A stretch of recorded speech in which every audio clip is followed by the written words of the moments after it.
Hey guys, what's up? It's me, Thomas. Tonight we're back here with Extra History. Now tonight we got ourselves an interesting one. This one's a one-off called The Black Dinner. I never actually heard of this, but more you learn, I guess. So let's learn more about this Black Dinner. See what's going on here.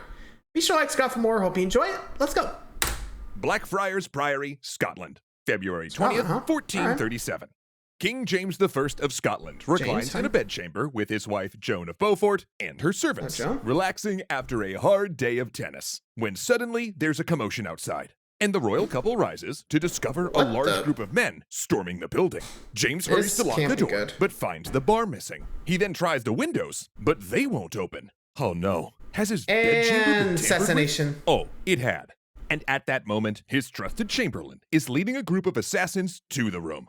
Desperate, James pries up a floorboard and attempts to scramble into a sewer he knows runs below. Meanwhile, at the door, servants try to delay the assassins. One even places her arm in the rung of the locking bar, but the attackers slam against the door until her arm snaps, forcing it open.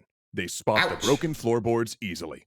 Meanwhile, down in the sewer, the king despairs as he's now trapped. He'd forgotten he'd ordered the drain blocked, because he kept losing tennis balls down it. And there, the King of Scotland dies, and the chain of revenge is set. Thanks.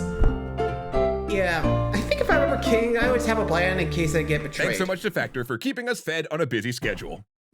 If you like tales of political intrigue, mafia-style clans, cold-blooded murders, and hot-blooded reprisals, you, my friends, have come to the right place. Because today, we're going to look at the Black Dinner. The infamously brutal event that was the historical inspiration for the Red Wedding in Game of Thrones. Really? But to tell that sort of tale, we need to get the setting right. So, think of a harsh landscape of... Okay, before we get there, sorry I interrupted, but this inspired the Red Wedding. Whew. One of the most brutal scenes in, well, Game of Thrones, to be honest. I haven't seen or heard about how brutal it gets. Yeah, no time like the present to learn more, so... let's see which one gleans from truth and what was made up for the Red Dinner, or the Red Wedding. Let's go. Castles and wilderness, racked by political feuds, and populated by powerful families not afraid to get their hands bloody. Welcome, in other words, to late medieval Scotland. As we covered up top, in 1437, a rival political faction murdered King James I in the sewer below Blackfriars Priory. But the assassins made one basic mistake. They didn't kill James's wife, Joan of Beaufort. Though injured, she somehow survived and escaped.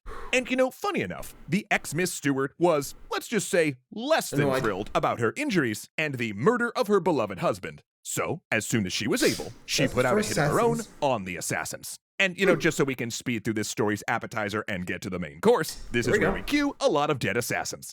But while Joan got her revenge, her son James II was still a child. In fact, he'd only turned 7 the day after his father's sewer killing and was therefore too young to assume the throne. No big deal, though. The young James and his mother were allied with Archibald Douglas, 5th Earl of Douglas, Douglas famed as the Black Douglases. The Douglas clan were the most powerful noble family in Scotland. They'd risen to prominence in the early 14th century as loyal supporters of Robert the Bruce, the king who bested the English in Scotland's War of Independence.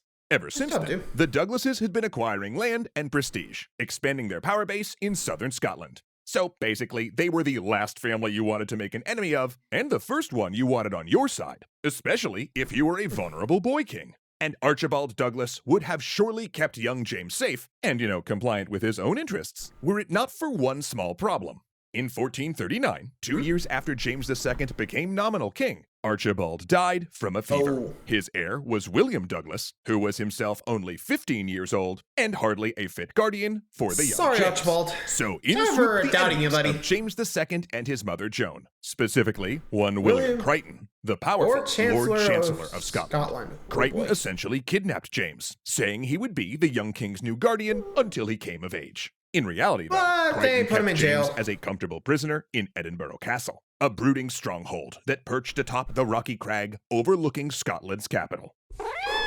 You said it, bud. Anyway, in 1440, the young William Douglas received an unexpected summons. James II, with permission from his so-called guardian Crichton, had invited him for dinner. As was customary, the Douglases were promised safe passage. Attending feasts was a common way for the nobility of the period to meet, interact, and conduct the business of state. So both the 16-year-old William Douglas and his younger brother, the 12-year-old David Douglas, accepted the offer, setting off through the wind and rain of a Scottish winter. Sensing this Edinburgh is where the Black Castle, Dimmers November 24th, 1440. Here it comes. The Great Hall Jansel's resounds gonna with betray him. merriment and That's feasting. the murder at the wine dinner. is flowing, the hearth is glowing, and the first main courses have already been consumed. At the high table, the young King James is playing host to the two other youths, the brothers William and David Douglas. And James is enamored by the pair, enjoying their company. None have the first inkling as to what's about to happen. Servants begin to carry out the feast's main course, but as the crowd catches sight of it, the sounds of excitement and rejoicing fade, and the courtly music goes silent. The food, placed before William and David Douglas, is no tasty delicacy, but rather the severed head of a black bull. King James and the young Douglases stare at it in shock, all knowing the symbolism. For in Scotland, the head of a black bull is an omen symbolizing one thing: death. Shouts and screams break the edgy silence as men grab William and David. James rises too, protesting voraciously, but he's ignored. Helpless, and their pleas unheard, the two young guests are dragged out of the feasting hall. At William Crichton's command, William and David Douglas are hauled to Edinburgh's place of execution on Castle Hill. Given a brief mock trial, they're found guilty of plotting against the very king who, moments before, had been enjoying their company. And without more words, the two boys are beheaded. The killings shocked Scotland, not only as acts of infanticide, but also because they violated the customs of hospitality that underpinned medieval Scottish life. To invite a fellow noble into your hall was to promise them safety and protection. Therefore, the murder of the young Douglases was a betrayal of the highest order. But just who ordered it, and why? Of course, as the public face of the killings, William Crichton was obviously involved, but he wasn't the only one. There were other nobles with gains to be made following the deaths of William and David Douglas, and none more so than the boys' great uncle, James Douglas. Yep, as in any good story of medieval intrigue, it was likely the scheming uncle who was behind it all along. James Douglas, known as James the Gross, stood to inherit the lands and titles in the event of his nephew's sudden demise. We assume the plan for what would become known as the Black Dinner was subsequently hatched with Crichton and possibly a few others, though they covered their tracks well, likely in secret meetings with furtive messages to leave no hard clues about their involvement. But in truth, the outcome showed James Douglas's hand clearly enough. Once the unfortunate boys met their end and were disposed of in an unmarked Edinburgh grave, James the Gross became the 7th Earl of Douglas and one of the most powerful men in Scotland. But now you might be asking, just how much of the detail in this story is true? Well, as with so much from this period, it's hard to be absolutely certain. The closest we've come to a primary source is the Auchinleck Chronicle, which says only that William Douglas and his younger brother David were put to deed, or put to death. Whether there was a treacherous dinner featuring a bull's head isn't mentioned. However, later medieval and Renaissance writers started to include it in their histories, sometimes describing the animal omen as a black boar instead, and the account was cemented by famed author Sir Walter Scott, whose 19th century novels essentially created the medieval Scotland we imagine today. But whatever the truth of that night, the Douglas brothers' murder seemed to have a lasting effect on the young King James II. He survived his troubled upbringing and eventually turned the tables on the villainous James Douglas's son. Fittingly, King James II invited William Douglas, son and inheritor of the murderous James Douglas, to a feast in Stirling Castle in 1452, 12 years after the Black Dinner of Edinburgh. During the banquet, James and a number of other men sprung up and attacked Douglas, stabbing him 26 times before they, according to the Auchinleck Chronicle, struck his brains out with a poleaxe and tossed his body out a window. It seemed the ghosts of William and David Douglas finally had their revenge on the family of their treacherous great uncle. The Black Dinner has made for a dark, compelling story for over 5 centuries, a blend of fact with a likely pinch of fiction. And like all dramatic historical events, it spawned other tales, including some taking place in the realms of the fantastic. And Scotland is rife with such stories, weaving a rich tapestry that runs from the past into the present.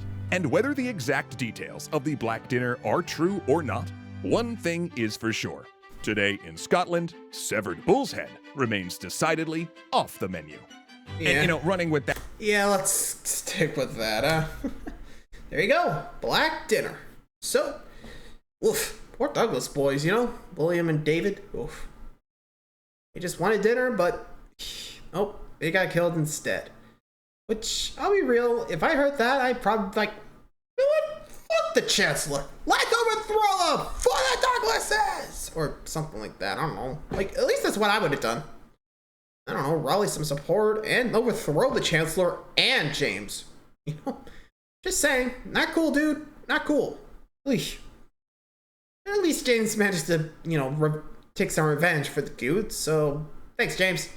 Anyway, until next time, guys. Thanks for watching. Until next time, like, subscribe for more. See ya.